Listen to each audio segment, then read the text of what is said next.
يا مسلم طهر نفسك بزكاة تغسل ذنبك، أديها ترضي ربك وتنال رضاه فزكي. يا مسلم لا تنسى إيتاء زكاتك، هي من أركان الإسلام إن تخرجها.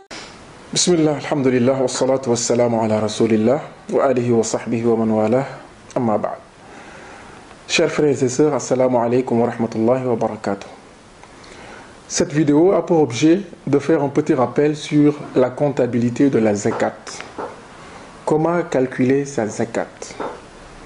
Il faut d'abord savoir que lorsqu'on parle de la zakat, on parle de cette obligation qui est un troisième pilier de l'islam et une obligation sur tout musulman qui possède une richesse qui atteint le seuil établi par l'islam. Donc toute personne physique ou personne morale détenteur d'une richesse qui atteint le seuil appelé nisab en islam, donc qu'il sache qu'il est effectivement soumis à la zakat. Donc pour parler de la comptabilité de la zakat, il faut savoir qu'il y a trois choses. Il y a la personne, il y a les biens et il y a les conditions. Pour la personne, c'est toute personne physique ou morale, musulmane bien sûr, mais pour les biens, c'est pas tous les biens, c'est pas tout le patrimoine, mais c'est une partie du patrimoine et nous allons effectivement le préciser à travers la vidéo. Mais dans un premier temps, il faudrait savoir que la zakat étant un impôt purificateur, comme on le dit souvent, est en tout cas assujetti à un bon nombre de conditions. Il s'agit de 4 conditions d'abord. Dans un premier temps, il faut savoir que le bien soumis à la zakat doit être un bien licite. Licite de par sa nature, mais aussi licite de par sa manière d'acquisition. Donc, si vous avez des biens mal acquis ou que vous avez des biens volés ou détournés, sachez que ce ne sont pas des biens qui sont soumis à la zakat. Donc, première condition, la licéité du bien. Deuxième condition, avoir une possession totale et complète sur les biens, sur les avoirs. Si vous n'avez pas une possession totale sur vos avoirs, c'est que vous n'êtes pas, en tout cas ces biens-là ne sont pas soumis à la zakat. Et on va donner des exemples pour que vous puissiez comprendre davantage ce point-là. C'est l'exemple des dettes. Lorsque vous prêtez à quelqu'un une somme bien déterminée et qu'il vous arrive le moment de sortir de la zakat, est-ce que vous allez intégrer ces dettes dans la zakat? La réponse est non, parce que vous n'avez pas une possession totale sur ce prêt que vous avez donné à quelqu'un d'autre. Troisième condition, c'est que il faut que ces biens-là aient atteint en tout cas le seuil, ce qu'on appelle un nisab en arabe. Donc il faut que ça atteigne un seuil pour qu'on puisse considérer cela comme étant de la richesse. Et le seuil qui a été établi par la sunna prophétique est de 85 grammes. Donc c'est l'équivalent de 85 grammes en or ou bien l'équivalent de 595 grammes en argent métal. Si vous possédez des biens qui atteignent le seuil, c'est-à-dire l'équivalent de 85 grammes en or ou l'équivalent de 595 grammes en argent métal, c'est qu'effectivement vous possédez le seuil soumis à la zakat. Quatrième condition, c'est qu'il faudra d'abord écouler l'année lunaire. Donc que ce soit l'année musulmane ou l'année grégorienne. Donc il faudra ces 4 conditions-là pour qu'on puisse effectivement être soumis à la zakat. Donc on rappelle d'abord la licéité, avoir une possession totale sur ses biens et ses avoirs, mais aussi atteindre le seuil établi par l'islam. Quatrième chose, c'est l'écoulement de l'année lunaire, en tout cas, ou grégorienne, c'est selon.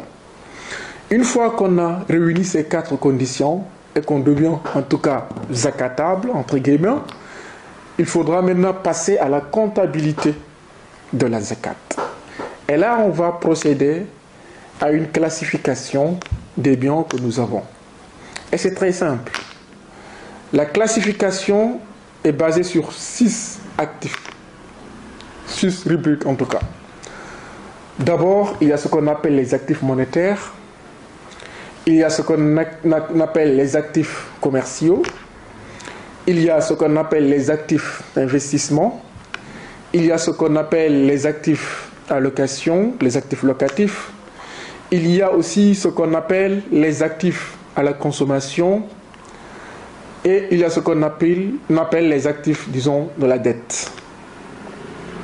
Donc, ce sont là les 6 actifs. Il faudra classifier ces biens selon ces 6 actifs pour qu'on puisse savoir qui entre dans l'assiette de la zakat et quels sont ces biens qui n'entrent pas dans l'assiette de la zakat.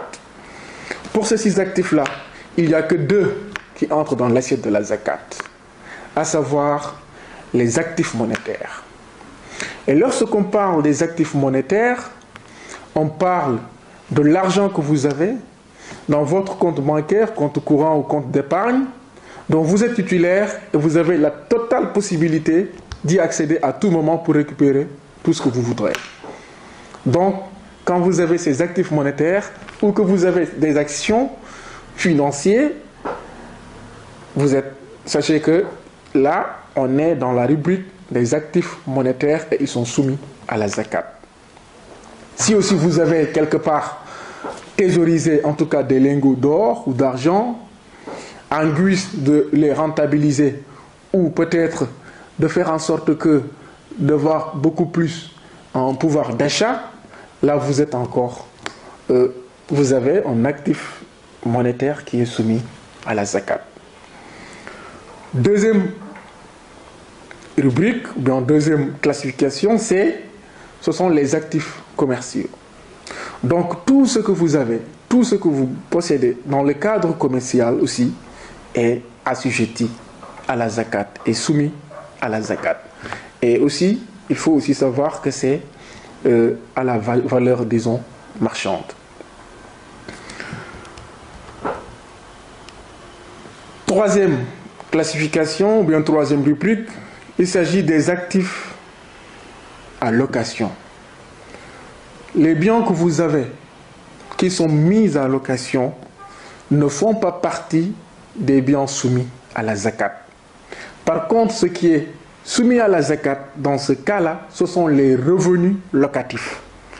Donc l'immeuble que vous mettez en location n'est pas en soi soumis à la zakat, mais les revenus locatifs sont soumis à la zakat. De même que le véhicule, par exemple, que vous mettez en location, en soi n'est pas soumis à la zakat, mais les revenus locatifs sont soumis à la zakat. Donc, quand on dit que cette rubrique appelée les actifs locatifs ne sont pas soumis à la zakat, il faut comprendre par là que les revenus, en tout cas locatifs qu'on en tire, sont automatiquement versés dans l'actif monétaire qu'on va retrouver effectivement à travers, par exemple, son compte d'épargne ou son compte courant, etc. Quatrième rubrique, ce sont les actifs d'investissement, à savoir les actions que vous mettez dans des fonds de placement, des fonds d'investissement, ne sont pas aussi soumis à la zakat. Parce que vous n'avez pas, il ne faut pas oublier aussi les conditions que nous avions citées tout à l'heure, c'est-à-dire qu'il faut avoir une possession totale avant de pouvoir sortir de la zakat.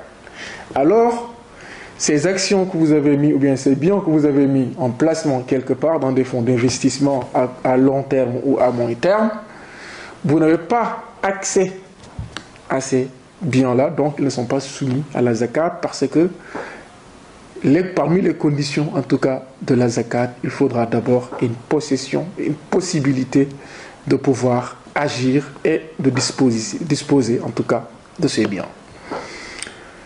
Cinquième rubrique, ou bien cinquième actif, ce sont les rubriques, en tout cas les actifs à consommation. Ce que vous possédez et qui est dédié à la consommation n'entre pas dans le cadre des biens soumis à la zakat.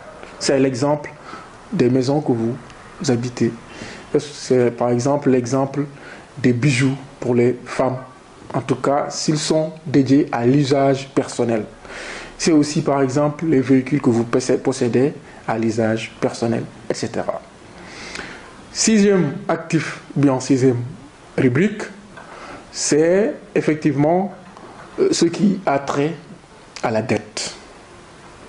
Donc, et là aussi il y a deux choses. Soit vous êtes prêteur, soit vous êtes emprunteur.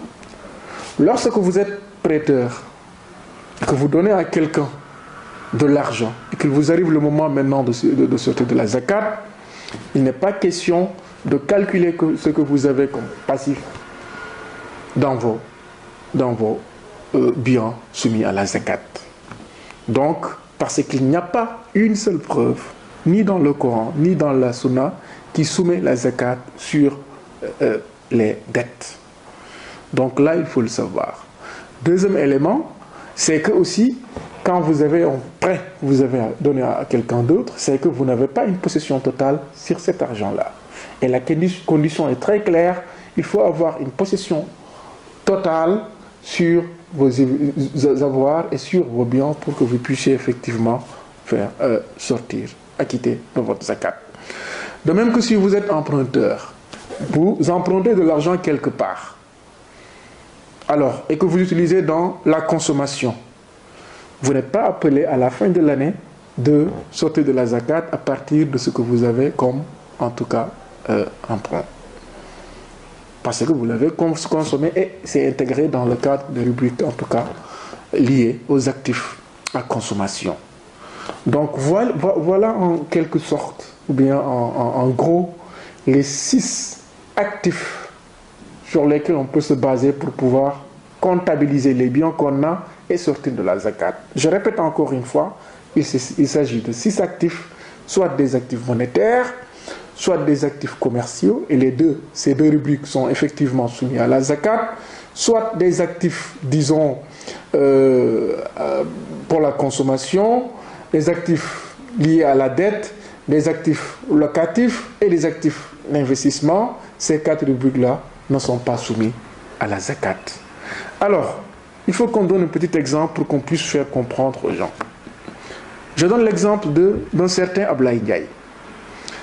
D'un certain Ablaye Ndiaye, par exemple, qui doit sortir de sa zakat dans le mois de Ramadan, par exemple. Ablaye Ndiaye a, par exemple, un placement d'investissement d'ordre 20 000 euros dans un fonds de placement. Il a en même temps prêté à sa sœur 5 000 euros. Toujours dans le cadre des informations, Ablaye Ndiaye aussi a pris un prêt au niveau de la banque d'un montant de 30 000 euros dédié à la construction de sa maison. Ablaye Ndiaye aussi possède dans son compte courant 7 000 euros. Donc voilà en quelque sorte un peu les biens que détient Ablaye Ndiaye. Si on applique ça sur ce qu'on vient de dire tout à l'heure, c'est que le prêt qu'il a donné à sa sœur n'est pas zakatable. Donc ça entre dans le cadre des actifs de dette. Ils ne sont pas soumis à la zakat. Deuxièmement, ce qu'il a pris comme aussi de prêt ou bien de dette depuis la banque qui est dédié à la construction de sa maison n'est pas aussi zakatable parce que ça entre dans le cadre des actifs liés à la consommation. Troisièmement, les 20 000 euros qu'il a mis en placement dans un fonds aussi ne sont pas soumis à la zakat parce qu'il n'a pas une possession totale sur ces biens-là. Par contre, il a des actifs monétaires, à savoir les 7 000 euros qu'il a dans son compte courant. Donc ce sont les 7 000 euros qui sont soumis à la zakat dans le cas de Abdoulaye Diaye. Alors, avec ces 7000 euros-là, comment on va calculer la zakat? Il y a plusieurs méthodes. Mais la méthode la plus simple consiste à prendre les 7000 euros et les multiplier par 2,5%. Et le résultat est l'impôt qu'il doit, en tout cas la zakat qu'il doit sortir. Donnons notre exemple. Si quelqu'un a 2 millions de francs CFA et qu'il veut faire effectivement, qu'il veut sortir la zakat, en tout cas le calcul le plus simple, c'est de multiplier ça par 2,5% et le résultat est effectivement la zakat qu'il doit sortir. Dans le cas d'espèce, sur 2 millions, vous devez sortir 50 000 francs CFA. Alors là, je précise, c'est une précision de taille d'ailleurs, c'est que lorsqu'il s'agit de l'année grégorienne, on va changer un peu les donnes. Parce qu'il y a une différence entre l'année musulmane, l'année basée sur l'année lunaire, dite l'année hégire, et l'année en tout cas grégorienne. Il y a une différence de 11 jours entre les deux années. Donc si on calcule sur la base de l'année musulmane, qui est constituée de 354 jours, donc on prend le taux de 2,5% pour calculer sa zakat. Par contre, si on se base sur l'année et le calendrier en tout cas grégorien, là on va prendre le taux de 2,577% pour pouvoir calculer sa zakat. Donc il faut en tout cas prêter attention à cette nuance qui existe entre ces deux années-là et la différence qu'il en existe. Donc voilà en gros ce que je voulais vous présenter par rapport à la manière dont on comptabilise ses biens et dont on comptabilise sa zakat.